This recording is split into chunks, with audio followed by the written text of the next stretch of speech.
is now 5:33, and I would like to call the July 8th special meeting of the Board of Education to order. We stand to pledge the American flag. I pledge allegiance to the flag of the United States of America and to the republic for which it stands, one nation, under God, indivisible, with liberty and justice for all. Roll call, please. Mrs. Brenner. Here. Mr. Booker. Here. Mr. Herrera. Here. Mrs. Howe. Here. Ms. Mayville. Here. Mrs. Whitcomb. Here. Mr. Zickert. Here. We also, before we start the special meeting of the board, as a reminder, all board members are expected to follow or approve meeting norms and board protocols as follows. I, as the board president, will preside over the meeting, and we as a board will adhere to board policies, board processes, and board procedures. We will model the behaviors expected of students, staff, and community members. We have an obligation to express our opinions and respect others' opinions. We will remain business-oriented, objective, and ends-focused in our work. We will assume positive intent, and we will listen alertly to the discussion. Next on the agenda, before we have our hearing of visitors and facilities master plan discussion, we have reorganization of the board on the agenda, which will take place at this time. So I wasn't sure how I wanted to go about doing this, so I just I decided I was going to speak my truth. I think so often my voice maybe isn't heard up here, so I wrote some things down, but I just decided I was going to be very honest about it. So maybe I need my glasses. I wanted to take this time to announce my immediate resignation as the board vice president. I understand that Mrs. Brenner will be announcing her resignation as the board president tonight as the current vice president. It would be my duty to step up to become the new board president. Under regular circumstances, I feel I would make a great board president and I would feel comfortable in taking on that role. The past 14 months, I've worked side by side with Mrs. Brenner, Dr. Shug, and I've witnessed the way they've been addressed and treated by some board members, and I sadly realize that that is something that I'm not interested in being a part of. Sarah, it has been my absolute pleasure working alongside of you these past 14 months as your vice president. I've watched you selflessly give your time and energy into your role as you advocated for all the stakeholders and led this district with integrity and respect, and we were so incredibly lucky to have you as a board president. Sincerely, this district has been blessed, and I personally have been blessed having you in my life. So. As Holly stated, also due to personal reasons and effective tonight, I'm stepping down. Well, now you made me cry to start with. As my role as president of the school board, I'm doing that based on a pending move for my family, and I firmly believe it's the responsible thing to do to have this person in this role in place because the district needs to continue the business that it's doing and the work that it's doing even over the summer months. So for the superintendent and the Board of Education's sake, I feel like the role needs to be established so we can continue moving forward.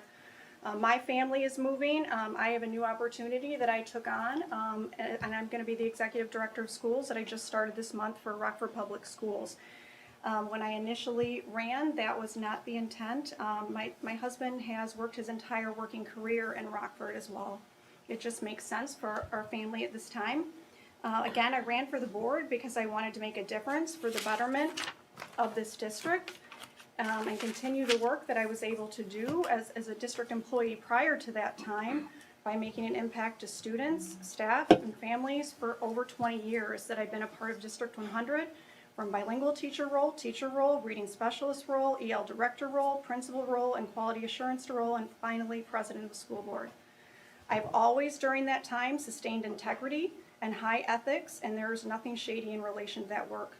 I made an impact on this district, and I'm ready to pass that along to other members of the board and our community to continue that work.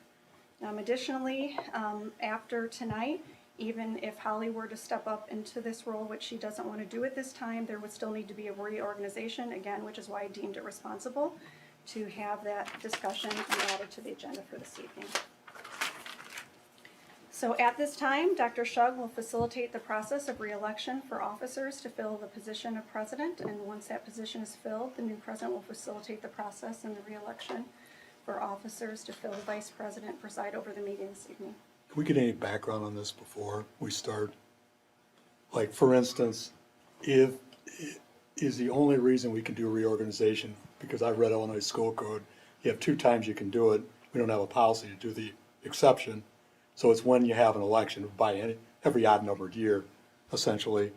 So what we're gonna do is we're gonna elect all new officers now, and then we're gonna turn around and do it again 9 months from now. Yes, because she's not taking over in my role. That's correct. And we're gonna have another board member added on sometime, That's correct. not, Yes. Yep. not long from now, but sometime. Yep. So if Holly wouldn't have resigned, we wouldn't have been able to do this. Is that correct? So if Holly wouldn't resign as vice president, we couldn't technically have a reorganization because she would assume the president's role, and then we would move on from And you there still would have had the election of officers at a for, later time. for a That's vice correct. president. Vice But we wouldn't have to do it all over again twice in less than a year. Okay, I just, Yep, it is allowable. We've consulted with. I'm legal sure it was organizations. allowable. That's why I'm just concerned that, I'm not questioning whether it's allowable or not because I'm pretty sure you consulted the attorney. My only problem is when we talk about transparency and we talk about evenness among the board, and I know some think they don't, I mean, how people get treated, I could have said the same thing about the last board president, how that person was treated, but that's for another day, is that when we asked over a week ago, and even when I got my response today, if I would have gotten a response saying this is what we're gonna do, I would have been a little more, not tolerant, but a little more acceptable of that than getting a response of that, I'm aware of the school code, we'll discuss it tonight. Yeah, because it wasn't up to me for Holly to talk about her feelings and where she was in relation to a decision, Matt. That's her decision to articulate. That's Oh, not I agree with that. I'm not disagreeing with that. I just think to say it would have been prudent, or it would have been at least, would have say, Holly could still say her thing, and she's more than entitled to that by far, is that we could have said we're actually doing a board reorganization because we don't have a vice president or president. I just think it's just an interesting way of doing things. I'll And let it that's go. what I emailed out, that we were doing a reorganization, which is why we added it to the agenda. I know, but that's a real exceptional, obviously, as you well know, that rarely, something like this that we're doing tonight rarely happens among a lot of boards. That they're gonna reelect everybody 9 months before, they're gonna do it all over again. But, I mean, I'm sure you got a legal opinion, you can do what you want, that's fine. Well, I just have a question about, you indicated you wanted for continuity of board work. So, and then you've resigned, so it's already happened, you've resigned your role as the president, and Holly had, that's news, and I, sorry to hear that, but how is resigning as the board president now, and then again, at whatever point in time your home is closed and you've moved, how is this process less disruptive than simply at some point in time in the future, a month or two from now, whenever you close on your home, how is this less disruptive? Because I might not move, Lisa, and I feel like a lot of people are right now getting involved in a lot of things that are my personal issues that have nothing to do with you. Oh, so you might not move? It could.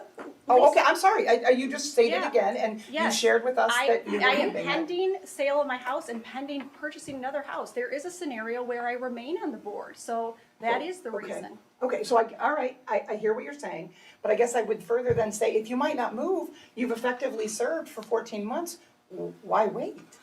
Stan as president.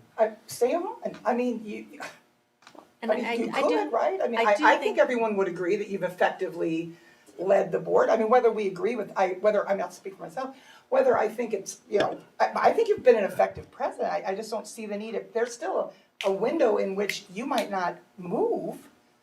well, and I just Why- want to be clear that why- I would someone just can say step stay. down from their role at any time they choose to do so. This is a decision that Sarah has made, that Holly has made. What I would like to do, and we can further discussion if that is necessary, but I think it is important at this time to have a board president. So I would like to go ahead and open nominations for the office Well, of president of the board Can I at ask a this time. question? You Why- can certainly ask a question. I just want to establish a working order for the board, but go why- ahead, Tom. Why would we not do this once we know if there is a resignation, the other person is here? Wouldn't that make more sense? Well, and I would just share that any board member at any time has the option to step down from their position or to step down from an officer role. That is a personal decision. Sarah and Holly have offered up their rationale, which I think is appreciated by the board. I understand you might debate that rationale, and again, we can discuss that certainly further. But to be absolutely clear, any officer can step down at any time, and we would then fill that role. That is what we do. And that is, again, in consultation with the board's attorney, very clear in terms of what we can do. And I think this conversation makes me realize even more why I did not want to did not want to sit in Sarah's shoes. She can resign it, and any of us, it's not our business what's going on in her personal life. So if Sarah, if it makes better sense for your family to step down, then that's what you need to do. And I would agree with that. I respect Sarah's decision at this point, because it is the right thing for her to do on planning ahead for her family, planning ahead for this board. So again, I'm not really sure why we're going back and forth on this, but I would recommend we move forward with order of business to accomplish what we need to accomplish, which is election of new officers of president And vice president.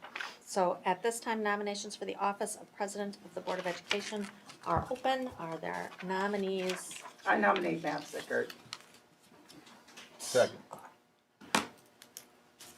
Matt Zickert, nominated by Lisa Whitcomb. And And I heard a nominate- second from, was that you, Tom? I nominate Carla Mabel. Don't we? Wait. Well, I don't know. Is that how we did it before, or we take all the nominees? Okay, I don't remember. Well, we can have any discussion or any other nominations for the office of president, so we will go ahead. We have another nomination for president, Carla Mabel. Carla Mabel. I'll second it.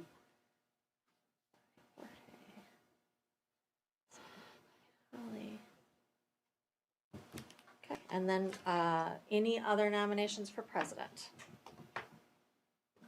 Okay,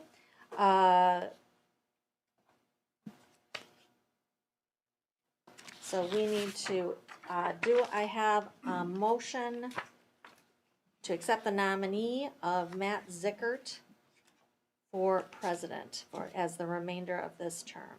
So moved. Is there a Second. second? Second? Discussion?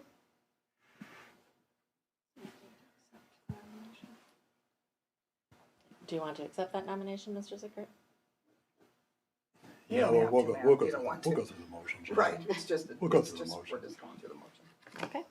Any further discussion? Roll call? Mrs. Whitcomb, Aye. Mr. Bucher. Aye.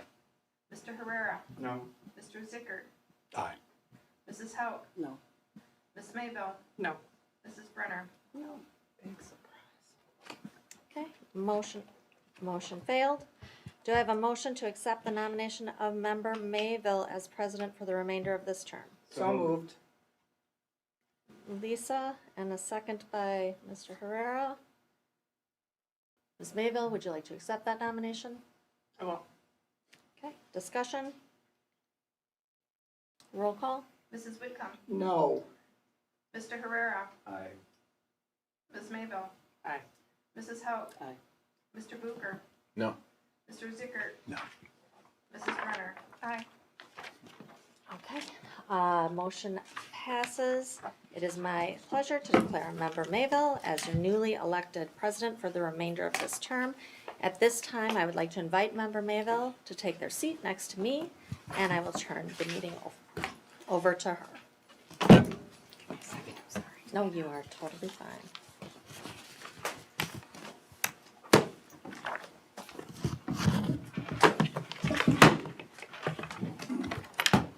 Good job.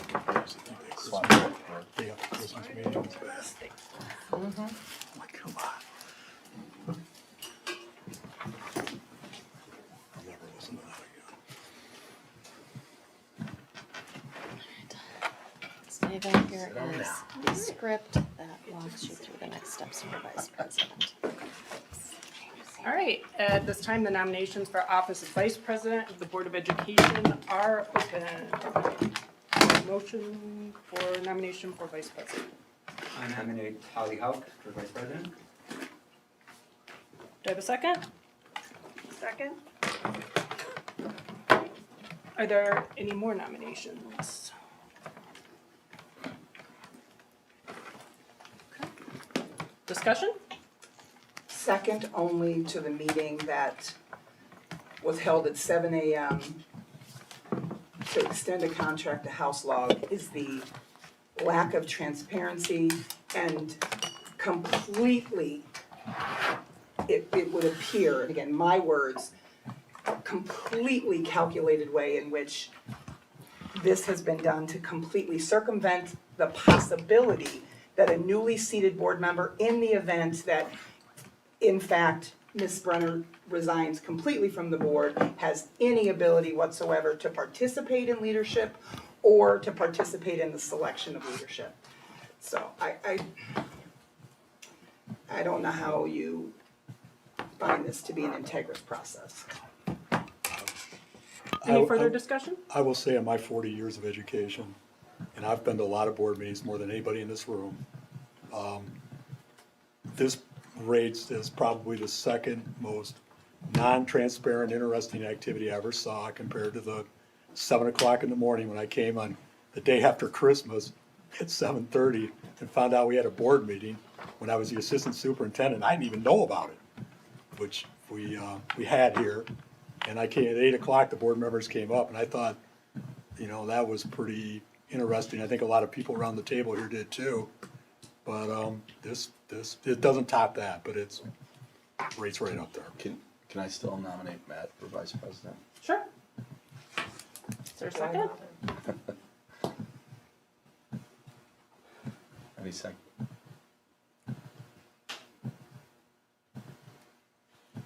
Is there a second? Oh, second, I'm sorry, yes, I didn't hear him say it officially. I find this incredibly interesting. And we just heard people say that they were doing this with integrity. This is not how a board should act. This is just crazy to me. It's been crazy being on this board to anybody at home, and I hope they all take note. This is just not the way to do things, and this is why we fail. And it's a bummer to me, but hey, I guess that's how we're gonna roll in District 100. And we're gonna continue to not work together to be the best that we can be when we have really very little other than the people up here stopping us. And this is a great example of why I take offense to it. You can hate me or whatever. I've come here for one reason, to try to make this district better, and we just continue to do stuff like this. It's beyond me, but. Any further discussion? Yeah, I just think that, just because I know it's coming up and we got asked for it, when we're asked to come for stuff like board retreats and things like that, and we're supposed to build unity, and we're supposed to look at things differently, and we're supposed to change our ways, and so on and so forth. This was a calculated move that everybody knew. They got in and knew what they were doing, and they knew this was gonna be a divisive issue. I mean, I had my rounding session last week and was told there was concern it would be a very contentious meeting tonight, and I really didn't think it would be, honestly. I really honestly didn't. I said, Holly's gonna be president, that's that's how it is. I don't think it's a big deal. And then to find out, I mean, this doesn't surprise me, but it's just disappointing. I think if we really wanna be an upstanding district and we wanna be transparent, we don't do stuff like this. I mean, we're upfront, we're honest about it, we're transparent, and obviously we're not gonna be that way, so we still have to move on, do the people's business, so that's what we'll do. We were transparent. Holly Yeah. articulated why she didn't want to take on the presidency role, and she has every right not to do so.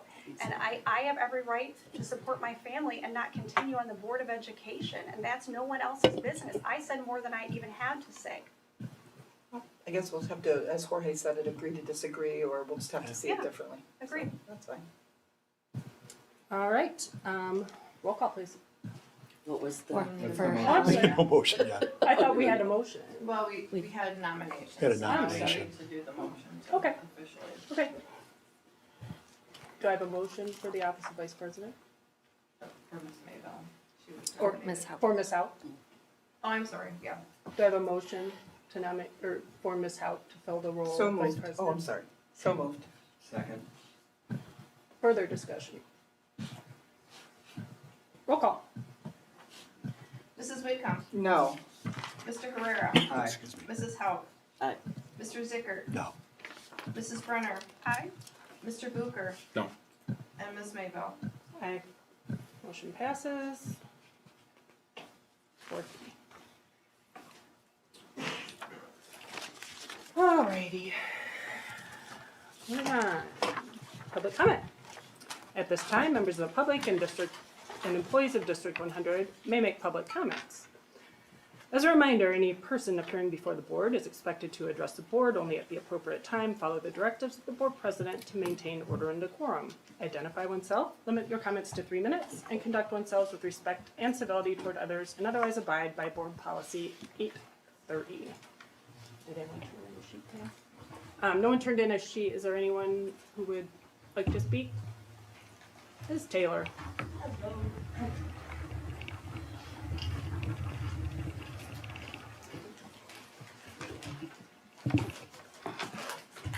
I'm not here as the BEA president.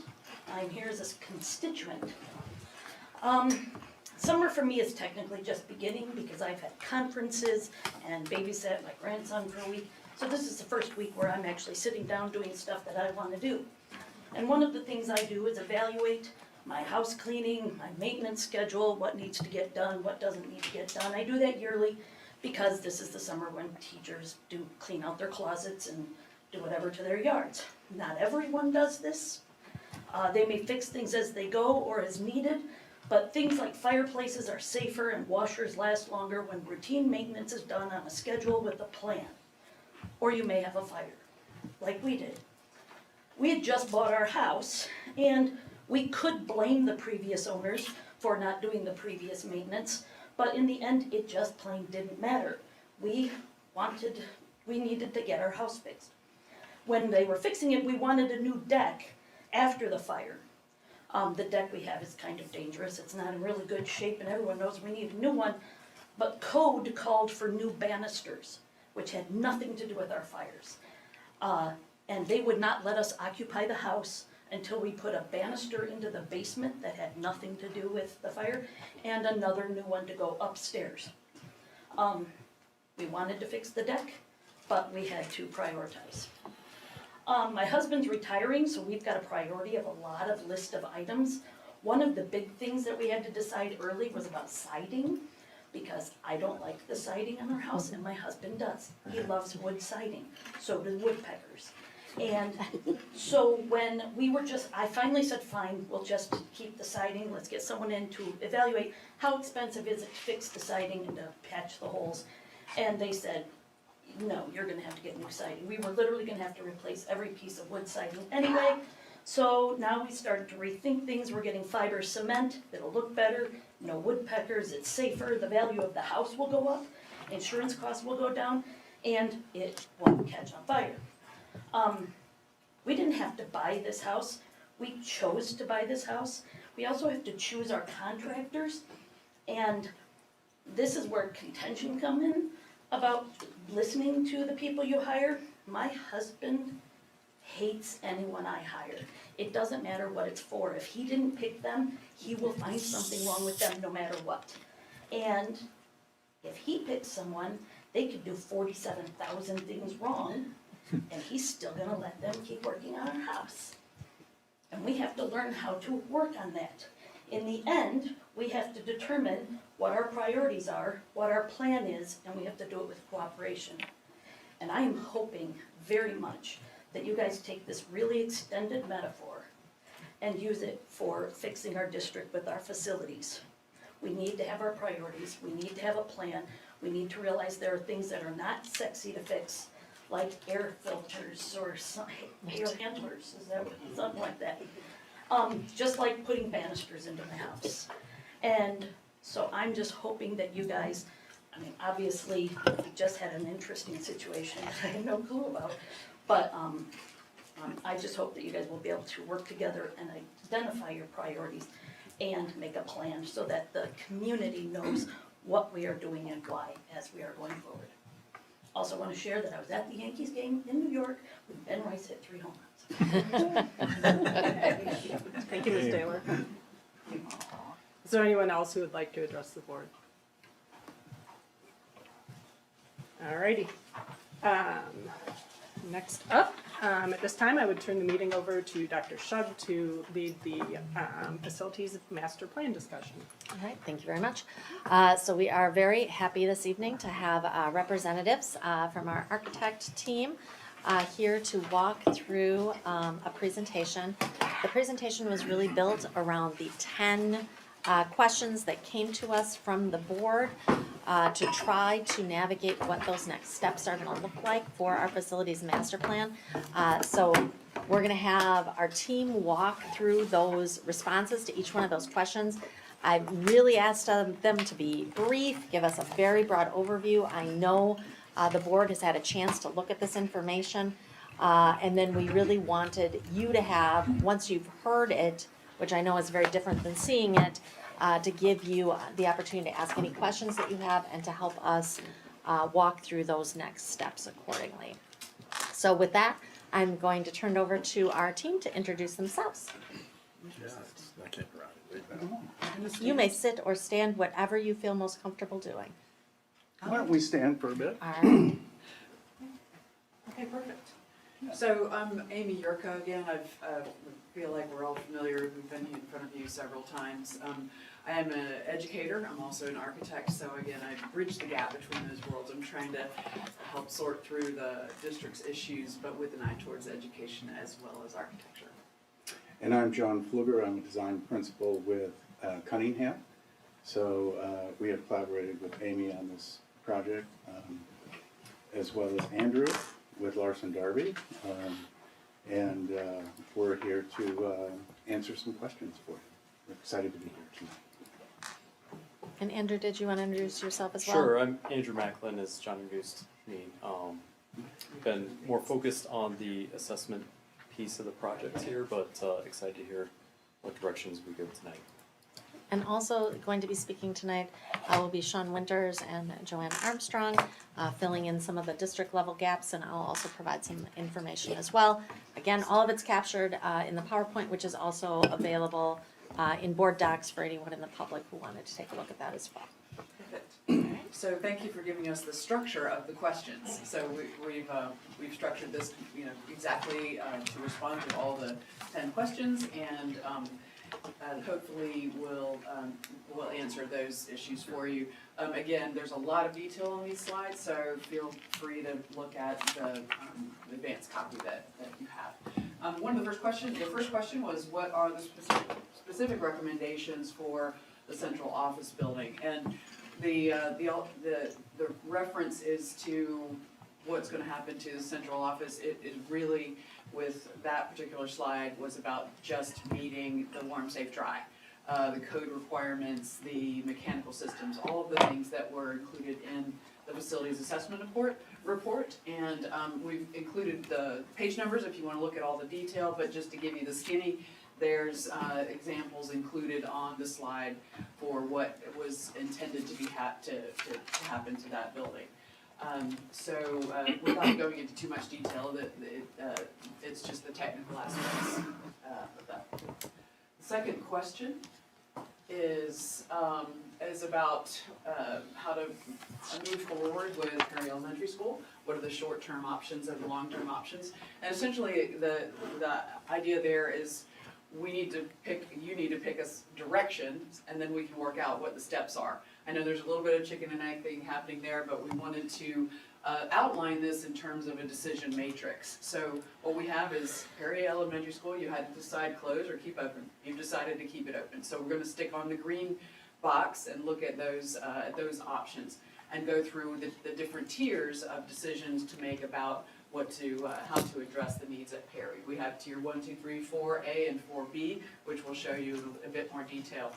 So if we zoom into the next slide, shows you a bit more detail for that decision-making matrix. And of course, you can see once you make a decision, here's a series of actions that would need to be taken in order to take the next steps. So the actions are listed on the far right of that green box and include two categories. One, what happens with the kiddos, what happens with the students and the teachers and the staff, and the other category is what happens with the building itself. And so you can see the different tiers are different levels of intervention to bring the building up to technical soundness, and as you go into the tiers, you get more visionary components addressed as well. And John will go through what each one of those tiers includes. So let's start with Tier 1.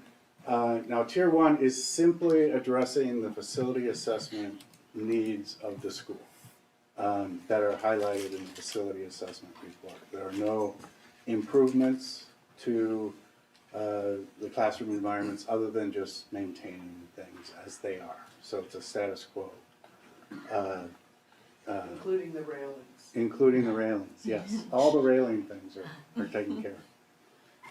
Number 2 is an enhanced status quo Perry and involves limited renovations to meet the vision and improved security and accessibility. So there will be sort of minimum updates. It's kind of a Tier 2. And so the areas of color that you see on the plan are areas that are being touched or renovated. And so just to be Yeah. clear, as we were doing these layouts, we were sort of a test run. It doesn't mean this is the exact floor plan that we're talking about doing. We had to do a test fit to make sure it would work, but of course the actual layouts of any of these tiers would be a result of a interactive community process with the schools that are targeted and shown in the plan. So again, we had to get the extent of the square footage that would be remodeled so that we could put a price on that. It's just a test fit example of what could be done for that. Thank you for that clarification. We do want you to know that any projects that move forward from this would be done with a collaborative design process with the school site and as well as yourselves. So that's Tier 2. Tier 3 is a fully renovated Perry. And includes, all of these include all of the facility assessment recommendations. And this is a complete building renovation to improve security and accessibility and fully meet the vision. So as you can see, all of the colors are, the entire facility is colored. That means it's fully renovated.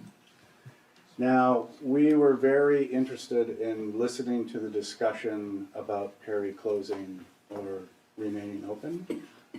We all watched with and listened to that discussion. And we were inspired by many of the comments from the community as well as yourselves about not only just maintaining Perry, but reimagining it or re-envisioning it, investing in it. And so we had an idea about another approach to Perry, which involves significant additions of new learning space on either side of the original building, removing the two additions that have caused all the accessibility issues over the years, and bringing it up to a 2-section school. So this involves additions on either side and fully renovating the original building. And we have created a couple of diagrams that sort of indicate this. And the original building is under the orange roof there. And this is 2 new additions, 3 stories in height to match the existing building, as well as the replacement and enlargement of the gym element, which is really small compared to some of the other schools. And this also brings it up to a 2-section, and it fits on the existing site without having to find a new site, for example. There is, I wonder if I want to share the model, just to share a few more. Can you pull that up? And how do you rotate it? Oh, yeah, let's full screen it. That one? Okay, yeah. Crap. Edit. I'm not used to your mouse. Sorry. Here, why don't you rotate Okay. it for me? I can do this. So, there's an interesting thing about this, you know, that the learning space on the left side of this diagram right now is below grade. But this addition, the grade slopes down, so we can actually create an alignment with the first floor and exit out to grade into a play area. As you can see there, so it would no longer be a sort of basement condition. On the other side, we would propose a new entry, and again, this has been done without discussion with the school or the staff, and that would obviously be the next step to define what might be interesting. So here we're proposing a new entry with an accessible ramp that gets you to the second level as the main floor of the building. And you can see how that works and plays out. So the main entry would be from that approach. And then we could create an outdoor learning environment between the two wings of the building in front of the formal facade of the original building. So we're just sharing this as an alternative to kind of something that would reimagine Perry as something a little bit nicer than what is there. And all of the educational space would be appropriately sized to current standards, and all the classrooms would be new and replaced. Let's keep going. Then the fourth option, Tier 4B, that was 4A. Tier 4B is a new Perry Elementary School on a new site and the location to be determined. We don't have diagrams of that because we don't know where the site is, but that's the idea of 4B, and it also would be done as a full 2-section elementary school. And then question 3 was related, but what is the cost of a new Perry Elementary School on a new site? And what is the cost of land acquisition for a possible new site? And again, the cost for a new Perry is listed there. There was also an idea about combining a new Perry with the elementary or the early childhood building cost. So that's a 2-section elementary school plus 20-section early childhood center. And regarding land acquisition, it would have to be quite a bit larger site. And I think land acquisition costs, Joanna's consulting with realtors. So we don't have, just to be clear, we don't have that answer yet. So I wanted to let you finish that. Right now, we have a, Value Pros is an appraisal institution, and they are doing land development costs analysis at residential, commercial, and municipal grades, and what rezoning, if there was any property that would accommodate a 5-acre site in the Perry neighborhood. So we have them gathering those costs for an estimate for us, as well as doing the appraisal on Kishwaukee. So that is a further question. Those numbers will be available to us the beginning to middle of August. So they are working on those as we speak, but of course they couldn't come up with those numbers in a week to give us this information, but we are working with them to get those, so those will be forthcoming. They had we reached out to the one person who owns the biggest parcel by Perry. We've actually No, we have not reached out to any individual homeowners or businesses in that area. We did not feel it was appropriate to engage in those kinds of conversations at this point, not knowing where the board was standing on this point, and so we wanted to get a full look of a value of what the estimated market is going to be for that type of property, both zoned residential and what any rezoning cost would if we want to do that. So no, we did not make individual calls or go out to talk to those individuals. I talked to that guy, not because I brought it, but I know him. I mean, I know of him better than I know him. He told me he was approached about this in 2005 from Dr. Schloman, and then but then when Dr. Schloman left, he never heard about it again. He came up to me about 4 years ago, before I was ever on the board by far, and told me that the house was for sale there and that his business was just a storage thing anyway, that we'd be in it. So I brought it up to Greg Brown, and that was all that ever happened. So. Okay.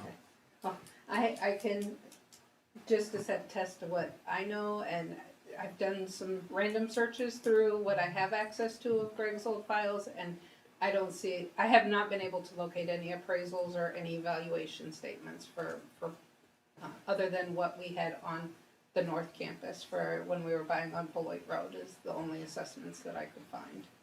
So, I'm hoping that we'll get, well, I know we'll get the information now. I would hope that this individual is going to be looking at those types of facilities. We did share some drafts of land that we thought would be appropriate that were shared with us.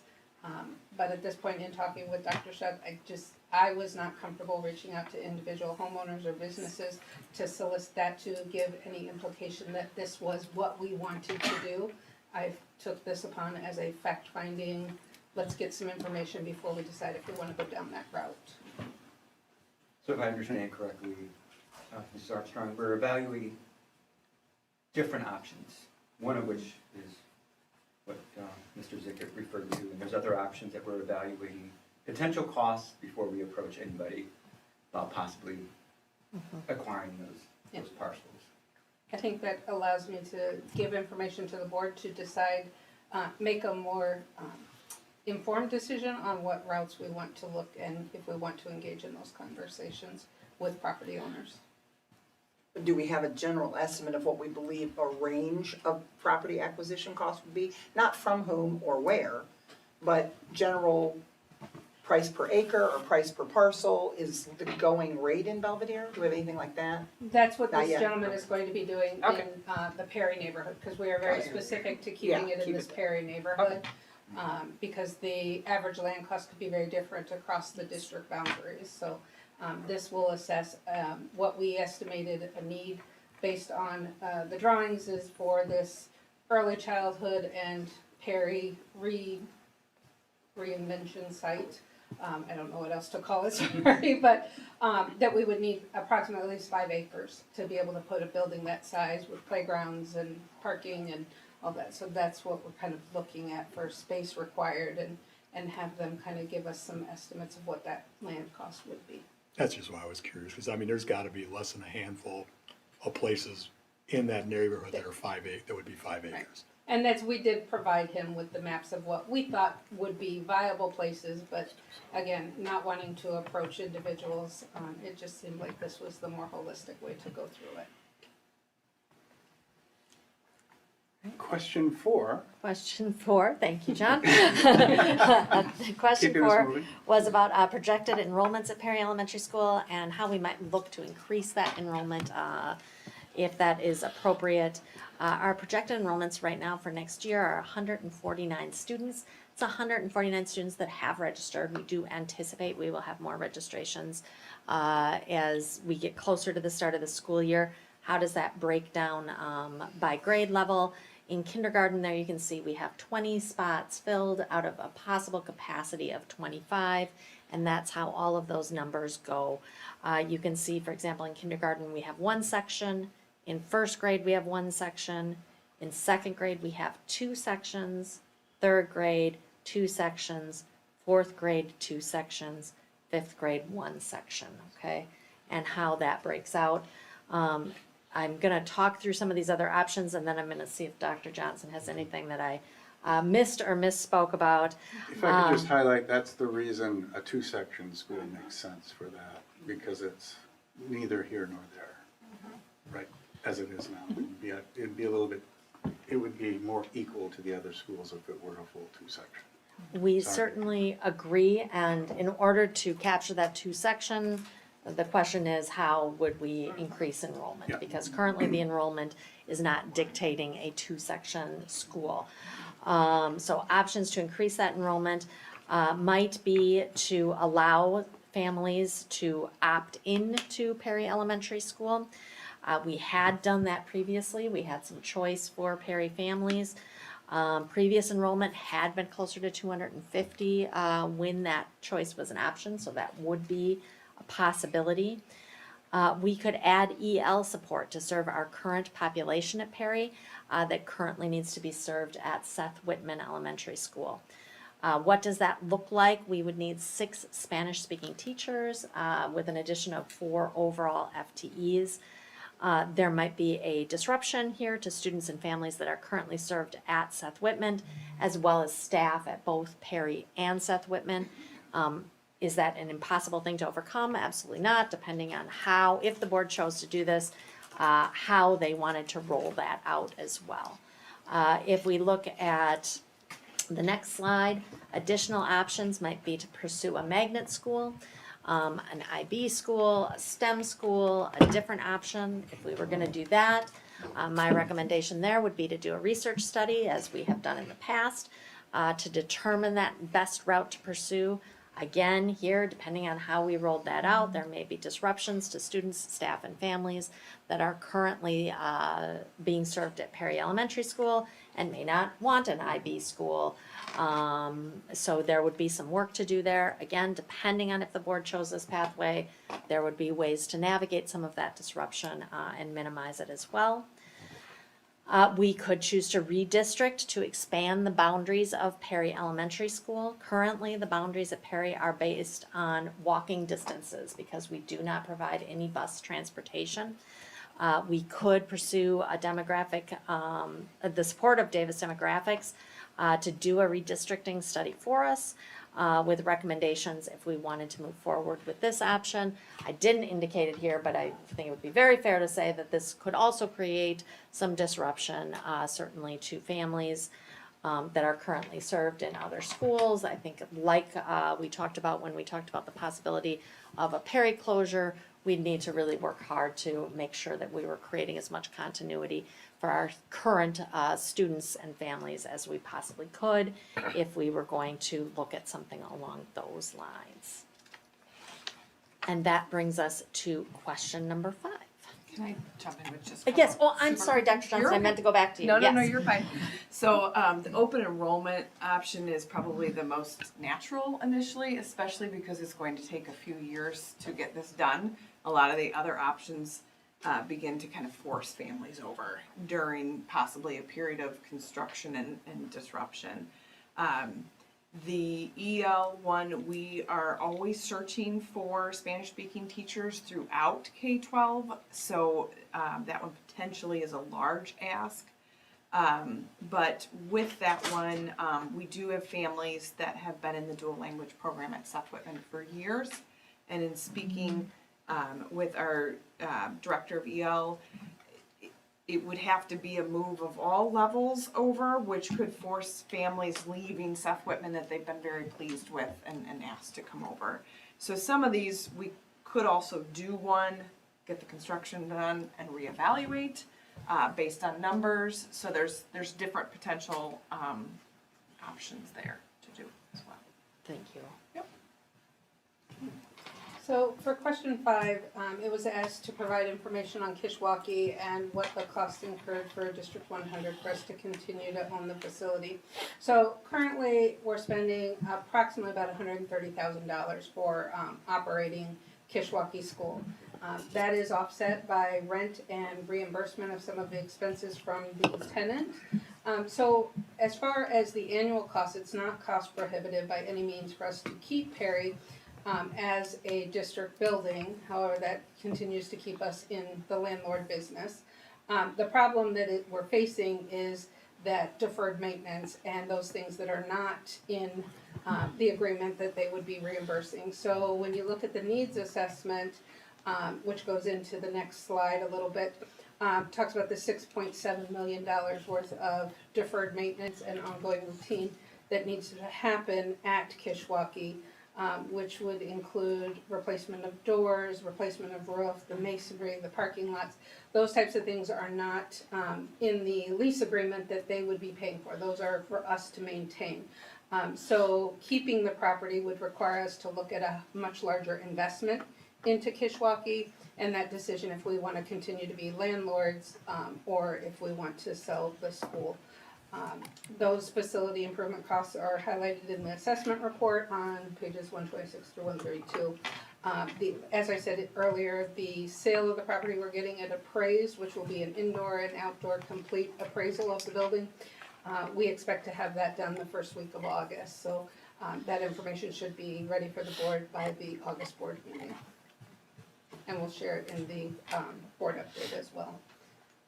So onto the next slide, kind of outlines some of those investments that we would need to make to keep the building with the code enforcement and being able to really put some money into that building if we decided to keep it, just to get it up to code. And question 6.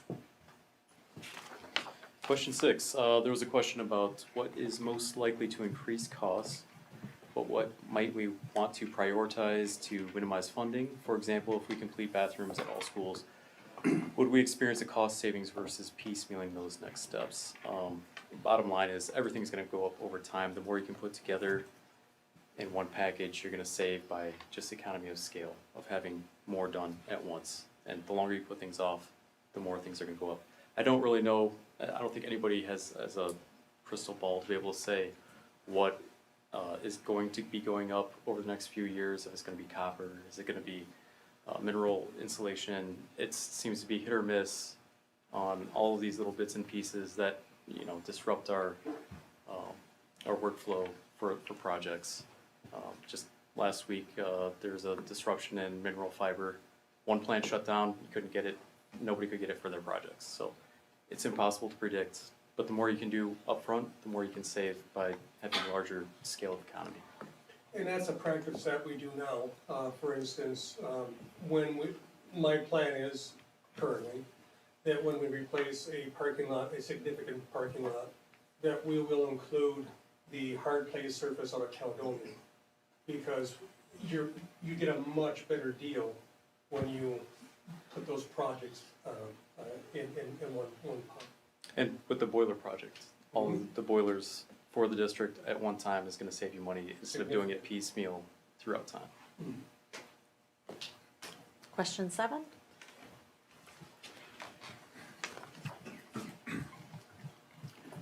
So we've taken a similar approach to this question about what are the options for early childhood. We really need to understand from you what direction you want to take.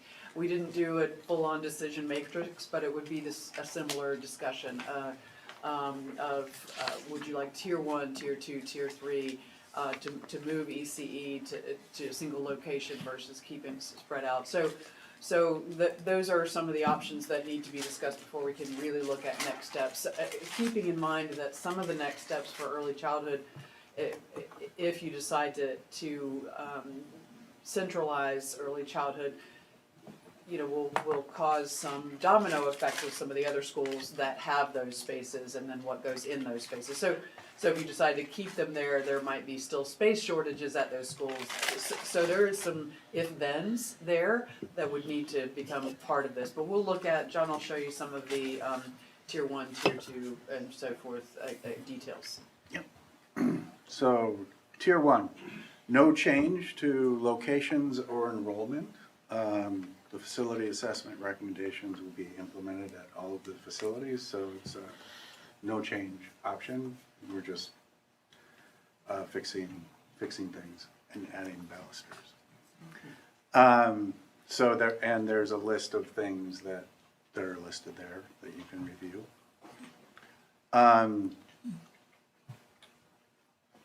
So this is to expand in place at current locations to reach 20 sections, because that's the goal.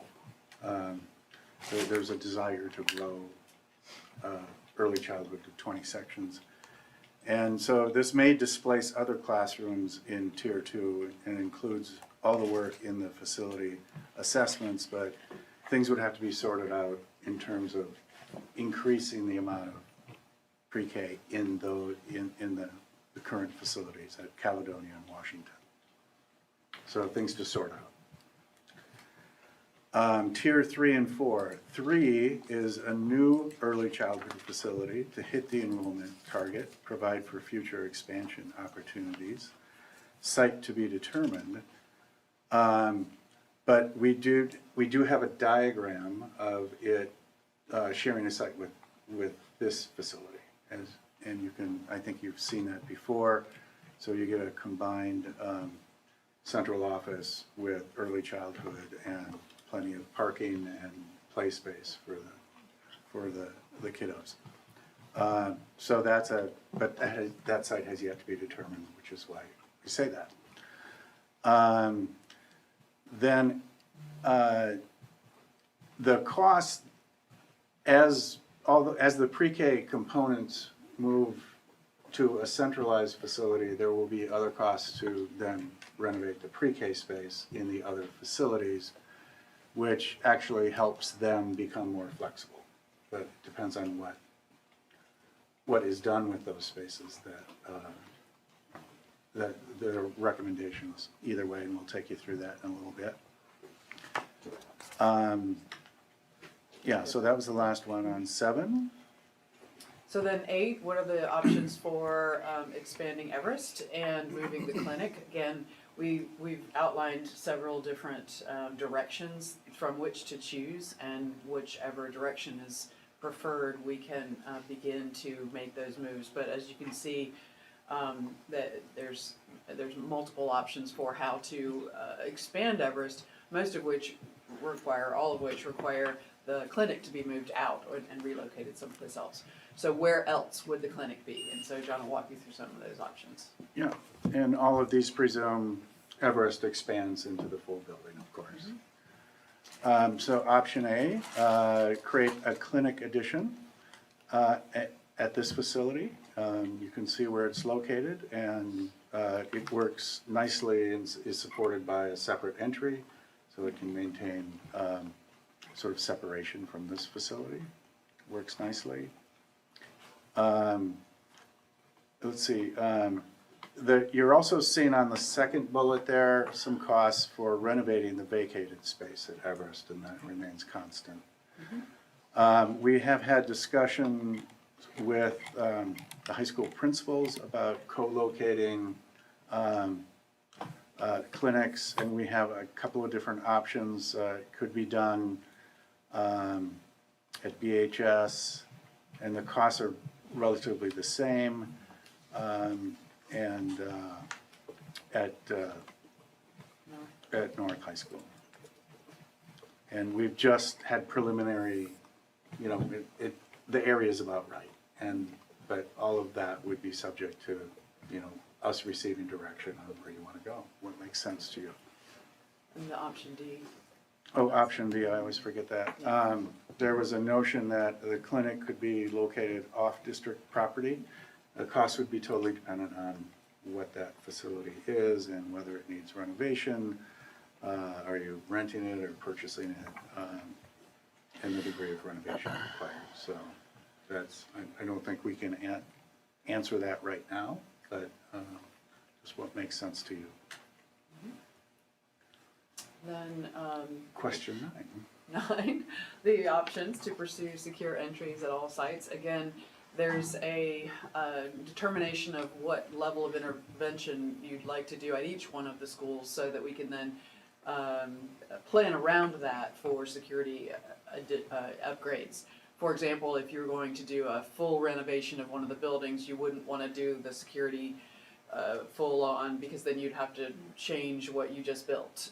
So it might be that you do a minor security, just sort of patch until you're ready to renovate the whole thing, if that's the choice you wanted to make. So there's a whole lot of if-then in this one. And mostly that's into saving money by not having to renovate what you've just renovated. So we also have some tiers of intervention there, but again, there's a lot of if-thens in this particular one. Yeah, you wouldn't want to do the full-on secure entries if it's going to be undone in a few years. Yeah. With a whole building renovation, for example. So just a quick example of what that looks like. And these are just examples of how that might play out with different plans in the district, not full-on, not fully baked. Yes, not fully baked. So this is an example of something that is a tier 1 facility assessment recommendation only, and we would do minor things to make the entry secure, but not relocate the whole office. On a tier 2, there's a significant amount of renovation at the main office, as well as this is the pre-K. And then tier 3, where a building receives a whole building renovation, the approach is again a little bit different, but picking sort of what tier we want to be at is sort of critical at this time. Which is really the brilliance of doing a 10-year plan, so that you make sure that you're not undoing work that you've just done. Yeah. And that brings us to question 10. How might we pursue a committee of the whole to ensure that the board is aligned as we look at making these next steps? We have really as many options as we want to explore here. We can reform the Facilities and Long Range Planning Committee as a committee of the whole. That would include having the full board seated on that committee and also include current membership of that committee and setting regular meeting dates of that. We could use the additional board meeting dates that are outlined for next year for this purpose. Or we could create a new schedule of special board meetings with the intent of addressing the next steps. We could do any matter of cross-checking all of those different pieces as well. So that's really open to board discussion to decide which pathway the board wants to pursue, so that I can help facilitate a calendar and a schedule for us to move forward with that. I certainly do think that it will be important for the board to be aligned on these pieces. And the board has indicated that they want to be involved in this part of the discussion. So want to really engage the board in those process pieces so that we wind up at the same place together in as limited a time period as possible, because we do need to make some decisions.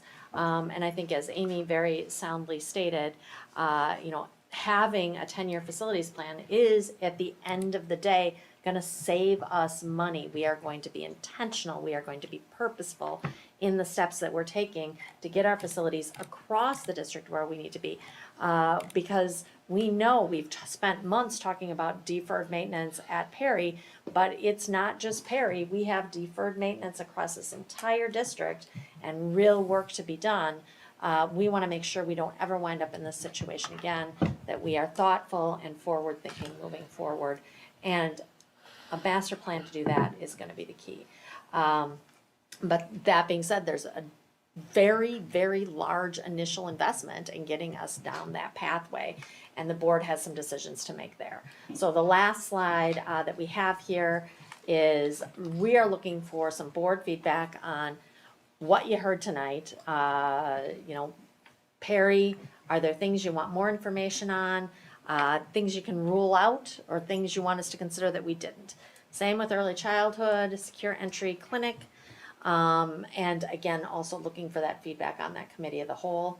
What we intend to do as next steps is, based on this feedback that we get from you tonight, is to rebuild those tiers that you've seen now several times to reflect where we think you're at, where we think you want to be, then do some prioritization of next steps, create a timeline, and get Stiefel in here to really talk about, okay, if this is what you want to do, how can we make that financially possible, and what does that look like? So that is the presentation. Open for discussion, questions, feedback. I think my initial feedback is, I think if it didn't prove anything else, the 6-1 vote on Perry to keep it open proved that we need to do it as committee as a whole. I mean, either something went haywire in there or whatever, but I mean, if we got to the point we were and ended up being almost unanimous not to do it, something was amiss from start to the finish. The other part is, I think we've seen a lot of things here, from the clinic to a lot of other stuff. I think when we voted 6-1 to keep a Perry open, we made a commitment to Perry. I think Perry ought to be the top priority right now. That's the most immediate concern. So I'm not saying we forget about all the other stuff. I'm not saying that at all. What I'm saying is, we first have, in my opinion, we need to first decide what we're going to do with Perry. Because Perry, like, when we wanted to close it, we had to jump ahead, because that was the big thing, because everybody needed to know. Well, I think now we gave the answer. Now people need to know what we're gonna do based on the assurance we gave them on that 6-1 vote. I do agree with Matt. I think that needs to be prioritized first, and you don't really know, again, where that's gonna shake out and the financial implications in relation to that. So I do think that makes good sense.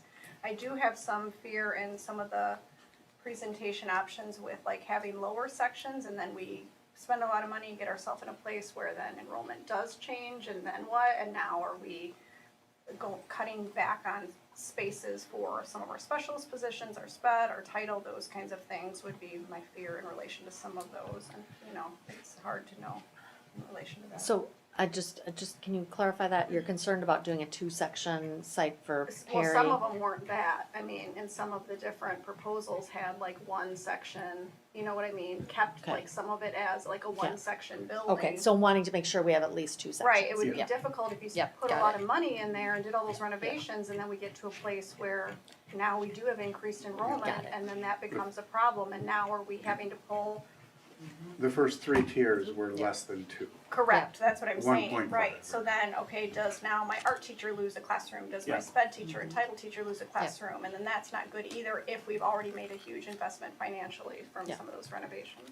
Thank you. Can we eliminate tiers 1, 2, and 3 as far as Perry? Is there any sort of consensus around that? Are we comfortable committing to a 2-section Perry?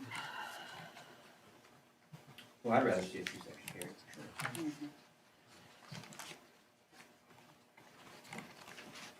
Can I ask a clarifying question? So on 4A, reimagining the Perry on the existing site, there's no way you could put an early childhood center along with that? No, I don't not see on that anything site. like that. It's That either- site is way too small. You would have to buy a pretty large new site and So to nothing on combine. existing. There's licensing requirements and ground floor requirements and outdoor space requirements for play and other things that make site requirements not suggestions like they are for other grades, it's actually requirements. All the classrooms have to be on, all 20 have to be on the ground floor, so. Another question on tier 4A, does that come with a kitchen? Yes. Addition to the gym, okay. Yep. And again, the design option you're seeing, if you're interested in that, we would recommend sort of maybe some next steps around working with the school and the staff to design it with them. I guess my thoughts there are, we're already spending a substantial amount of money. I would want to somehow include an EC center in that, so those are my thoughts. If you look at the options and the cost of, if I saw this correctly, the cost to just re-image is about the same cost for the new Perry. Brand new. Exactly. Yeah, it's, again, we're maintaining only the original building, so all of the construction on the sides is new, but then to connect it, it's roughly the same cost as a new Perry, but. As you're building it new on another place, you still have to buy a lot, so it's new either way. Yeah, it should be less than finding a new site. And all of the new academic space, or all of the classrooms are new, and the original building, when the levels connect, when the floor levels align, it eliminates all that funkiness of the ramps and elevators and stairs, and you could minimize it to one elevator. More useful space instead of wasted space for those transitions. Yeah. I think, maybe I'm wrong on this one, but if we're looking at a site to build a new Perry, or even talking about it, just even in discussion for the sake of argument, there's such few options that we'd have that it seems illogical to me not to find out if those options are even available before we even talk about it. Because I think we're talking maybe 2 or 3 at the most, and that may be on the high side. Right. Because the basics of all this was to keep Perry the neighborhood school, which Right. limits it to that. Yeah. If we don't know that yet, it's kind of hard to say. And or the cost affiliated with Correct. that. Well, and I think if I'm hearing the board conversation correctly, I think the question is, are we trying to say we're sticking with 4, whether it be 4A or 4B, we don't know yet. But I think President Mayville's question, if I was hearing it correctly, was more, do we want to say, don't look at 1, 2, 3, we only want to do 4, and we'll examine when I have the costs for land acquisition possibility, that's what we can talk about at the August meeting. Did I interpret that correctly? You did. That's the question. We haven't highlighted that yet. I think I'm gonna very solidly maybe get to where everybody else is in eliminating those first 3. But I wouldn't be prepared to say that tonight. And I take responsibility in part for the fact that I made a knee-jerk reactionary response to Perry, and then I had to do all of my research on the back end of saying what I wanted to do and get to a place where it was more informed and less emotional. I mean, I took a lot of heat for that, some warranted, some punitive, but I would want to keep those things loosely on the table until at least August. I mean, I don't think there's a lot more research to be done on any of them, but I think it certainly makes sense to keep, the renovation or revision almost entirely of Perry, as well as the possibility of a build on a new site, certainly solidly in discussions with those others being available for people who should still research. We do want to highlight one thing, that 4B, if 4B is chosen, it brings back the loop of what do you do with the existing Facility. facility. Right. You'll still have to revisit that and make a decision about what you want to do there. So some added complexity to 4B. I also think, as Dr. Johnson spoke of, if we keep a 2-strand building, we have to also have a well-articulated plan in relation to how are we filling those seats. Because I also don't think it's fiscally responsible to have a 2-strand building and then we don't have filled seats there. That doesn't make good sense. So in addition to, if that's a plan the board were to decide, we need to have an equal plan in relation to working with administration on how are we gonna make that an open option for families to fill those seats, so we don't have, again, vacant classrooms in a new renovation. Just adding to that, the additional teachers doesn't necessarily mean that we decline staff elsewhere. Just the way the numbers fall and having done staffing for many years, taking a few more from other buildings and putting them in Perry may or may not reduce FTEs. So we will likely be adding FTEs to be able to accomplish the 2 section. So, which is okay. Where do the students go if they're in the rebuild? Would we have to move them out? So, yeah, it's a really good question, and we haven't admittedly thought it all the way through, but what you can see in the chart is where students go. We need to find temporary facilities. Now, if that's temporary facilities in portables, or if that's temporary facilities in other schools, would there be a temporary redistricting just for this construction time? There's a lot of sort of complexities there. Excuse me, the line here just says find temporary facilities. Okay. But that's So work certainly to be a done. consideration. Work to be But done. it's not like it's a huge number, it's 150 kids. Right. Amy, looking at the tiers, would you have to relocate students if we did? I assume we would not have to relocate students if we chose tier 1 for Perry. If we chose tier 2 for Perry, would we be looking at relocating students for a? So, at least we have it in there as a potential, maybe, because it would, if that is a parameter that you find as a must, a given, then it would be a design consideration. How do we phase this so that we keep students on site? Can we do temporary partitions in the multipurpose room, it's not very big, I'm just, you know, like, it would be something that would be a consideration during design, and so, at the moment, I don't think we can say with Sure. confidence yes or no, but I think there will be definitely some challenges and some safety issues and, you know, all the things. It'd be certainly simpler and probably less expensive just to have them off-site, The length of construction would extend for sure.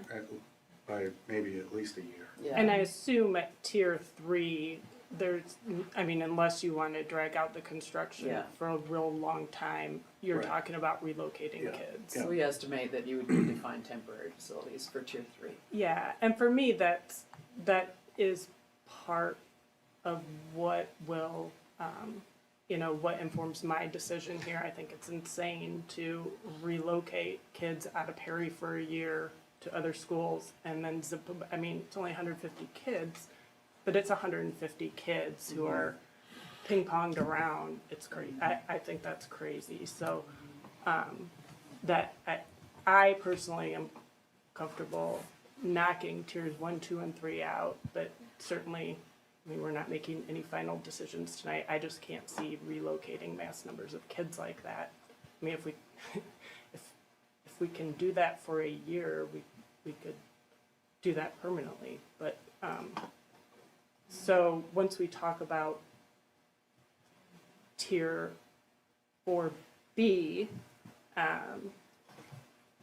the early childhood center does kind of tie in to tier 4B. Is that something that we want to continue to investigate, a standalone or standalone with Perry EC Center? Well, you certainly can keep kiddos in the building if you did 4B. Right. Right. So there's that. I So, think that's what I'm interested in hearing more about. So there was some cost efficiencies with the early childhood center being added to the new pair, right? Versus the standalone that we saw right behind here, I guess, you guys had sketched out. You know, I think there's some, it depends in there, some if thens, what is the cost of land, how much land, the centralized location, having the early childhood with the district office is convenient, you have the land there. You know, there's some things that I think keep that decision, you know, still up to you guys. What do you want to see? Because I think that it would be probably somewhat of a wash in terms of financially. It'd be more like, what do you want the resulting to be? Yeah, I would say it's a neutral cost Yeah. thing and just make a decision based on your vision. Can you repeat that? So you're saying to build a new center and a new Perry would be, I think I misunderstood. They don't you. have to be together. So it'd be a wash, Well, though. the question I think was where the early childhood goes. Does it go? It could go with Perry if Perry's on a new site. Right. It would go. But a much larger site. Yeah, It'd have to be really big. Sure. a larger site. Or it Larger could as go. in how large? Still the 5 acres The they were 5 throwing around, acres. yeah, okay. Larger than that. Yeah. So that The kind Perry of site eliminates itself should be 5 acres, so you'd have to add. There's opportunities Big chunk. that are out there that we could get to beyond the 5 acres.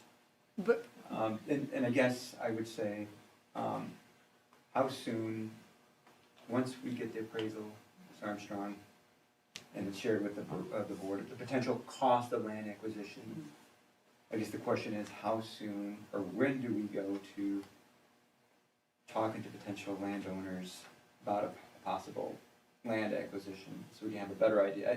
Again, then you start negotiating. You start negotiating, and then we can start fine tuning what the costs are gonna be for those parcels. And that will define whether we're looking at 5 acres, 5 acres plus, and there's more opportunities to go beyond that as well, so. But it sounds like, if I'm remembering correctly from what you said previously, the charge that's been given to the entity that's kind of doing the work was 5 acres. Right. But they're indicating that's not adequate for option 4B.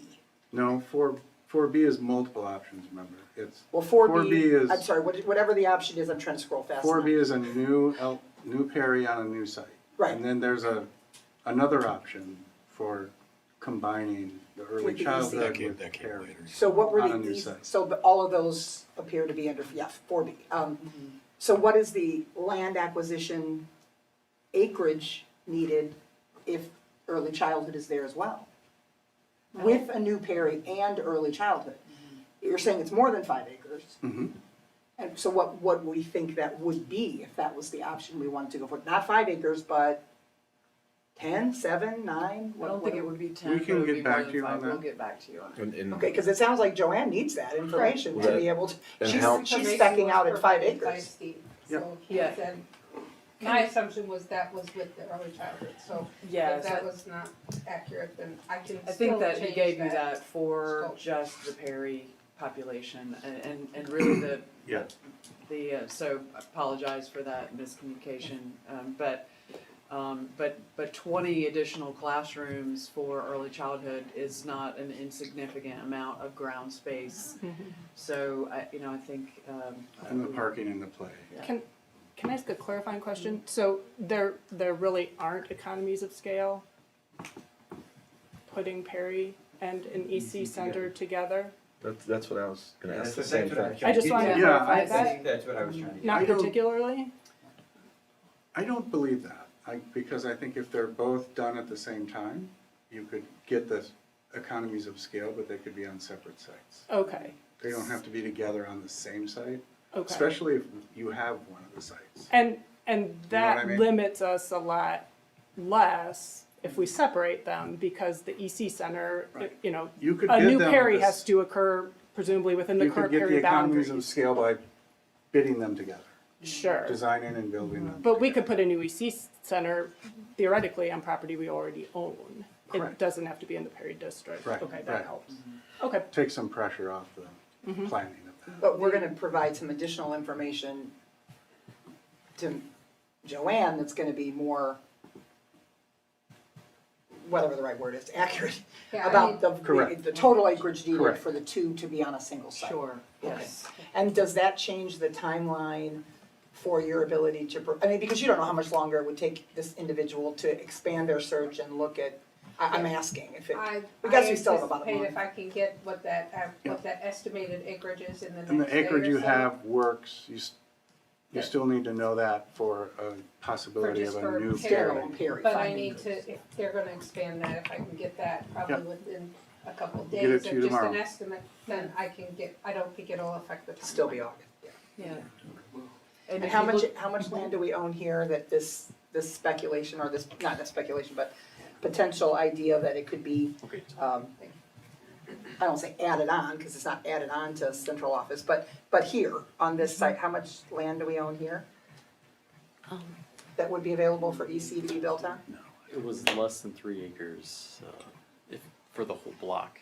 So 3 acres, a little less the than 3 existing acres. Perry site. I think we yeah. have that in a previous slideshow. We did have that at one Yeah. point. I'd have to dig it up.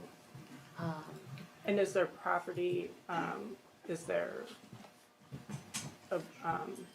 any availability on the north-south central campus?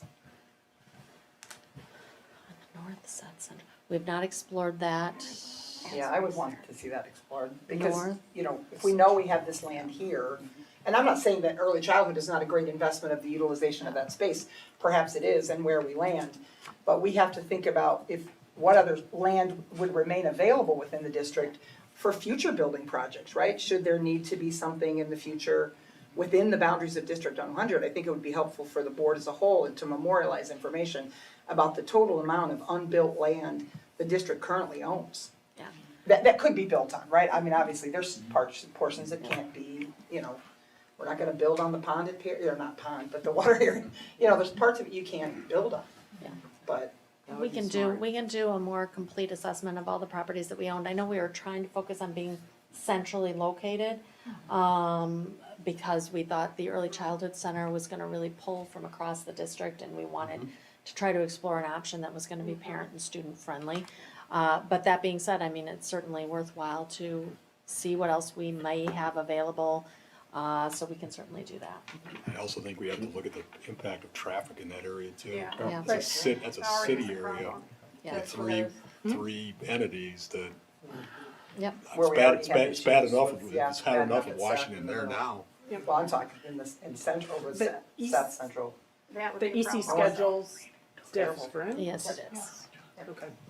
Yeah, and that was one of the engagements that we would have as well when we start looking at this site, is also engaging with the city. Because I am sure they are going to want to look at traffic implications if we build an early childhood center on where it expands that offering outside of just the Perry where it's a walking, there's not a lot of traffic there. If you put a one centralized EC where you're going to have everyone district-wide bust into that neighborhood, that will change their traffic impact. So I'm sure the city will want to be involved in some of that traffic study if we look at that option as well. So those are kind of decisions that we'll have, those if-then statements that Amy and John were speaking of, is once we start making these there, they may be options that we explore that we'll have to have more parties engaged in. So knowing after we have a little more information about what land may cost and where we're going, then we can start engaging and fine tuning those conversations and see if those are viable. And if the city supports those as well as with what we wanna do, is can we support it as a district as well? Yeah, I think the big question to me is when you go through the process is that Perry deciding where we go with Perry, on-site, off-site, whatever, dictates whether you look at other stuff. If you do an on-site Perry, you're not looking at anything but an on-site Perry. You could discuss the tiers 1 through 4, but it's an on-site Perry, that's it. There's no other anything there. If we decide to do it a different site, then I think that includes, then you can further your discussion to add in, do we want to add this, do we want to add that? But I think those discussions also have to be factored in by what do we want to do with all the security around the buildings, what are we going to renovate, what we're not, how do we look at the clinic, how do we look at the Everest and all that stuff, because then it may be a choice of what are we going to do first, not that we can't do them all, but we have to prioritize how we're going to move from that. But I think, that's why I think that we have to do the most important one first and then dovetail off of that. So what you just said is what I'm just questioning, is how the process works. Perry would be, I think we agree that is the thing we need to take care of. That's what we voted to do, and figure out that solution. But making it a 2-section school is then pulling capacity from other schools, right? And I've said it before, I believe in trying to walk before we run.